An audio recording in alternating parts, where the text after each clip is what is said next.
Hello there, YouTube. It's B3, back another kicking action figure showcase. Oh, yeah, we have more kaiju for you today, starting off with a Godzilla kaiju. This is the Bandai Creations, aka Bandai America, Final Wars Rodan. This is the 2004 look for Rodan. He's a bit redder than I feel like he is in the film. I thought he was like more of a brown in the film. It's been a while since I've seen Final Wars, but I do think it's a really cool figure, much kind of thicker, almost broader wing skin than the Japanese version. But I really do like this guy. I'm pretty content with him. Uh, I like him a lot, actually, quite factually. Painted on the back. I mean, the movie Monster series doesn't even do that much anymore. This whole line is kind of defunct, but it's still a really, really cool piece of shit. Anyway. That was terrible. Anyway, how about an Ultra Kaiju? This is the Bandai Japan Ultra Monster Series Bogal. I've also heard her referred to as like Bogarl, Bogaral. Uh, I've seen her name romanized in many different ways. But she is kind of the main antagonist for like the first half of the Ultraman Mebius show, which is a really good Heisei show that like is all about like paying homage to the Showa era, and it is in continuity with Showa era Ultraman as well. And she was really cool. She was like this alien kaiju who eats kaiju. You see, she doesn't have a mouth up here because most of her body is a mouth. These things that look like kind of a carapace, it's actually her mouth. It extends around and can entirely wrap around kaiju, or dinosaurs, I guess.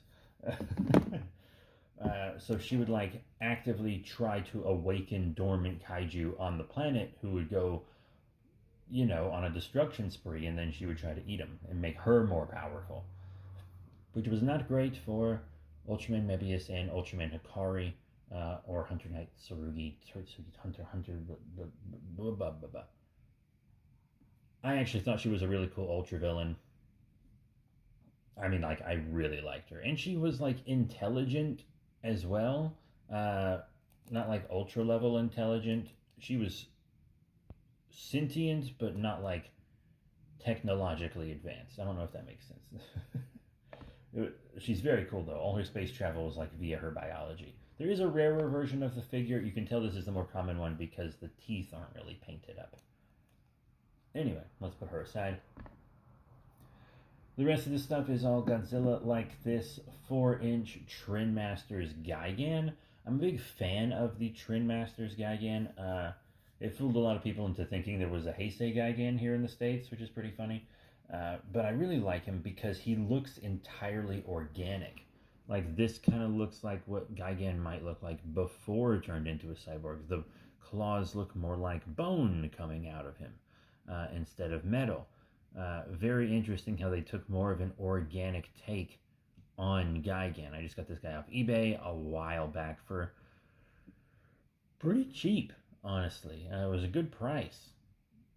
And I really do like him. Gigan is my favorite Godzilla foe, so really any Gigan figure that I don't have is great for me. I didn't have this one as a kid. I had a lot of these Trin Masters Godzillas as a kid, but I never had this cool vintage guy. But you know who I did have and who I still have from my childhood? The 5-inch Roaring Mechagodzilla 2. Within the continuity of the film, he's just called Mechagodzilla. But everyone calls him Mechagodzilla 2 to differentiate him from the Showa one, even though there was a Showa Mechagodzilla 2. It's confusing, I know. He's cool. Honestly, he's kind of a lower tier Mechagodzilla in my mind. Yeah, he was powerful, but design-wise, like, he doesn't really hold a candle to the Showa or the Millennium to me. I don't know. I like him. I don't dislike Mechagodzilla 2 at all. It's just I prefer other Mechagodzillas. But this guy is kind of underrepresented in my collection, and maybe I should have some more.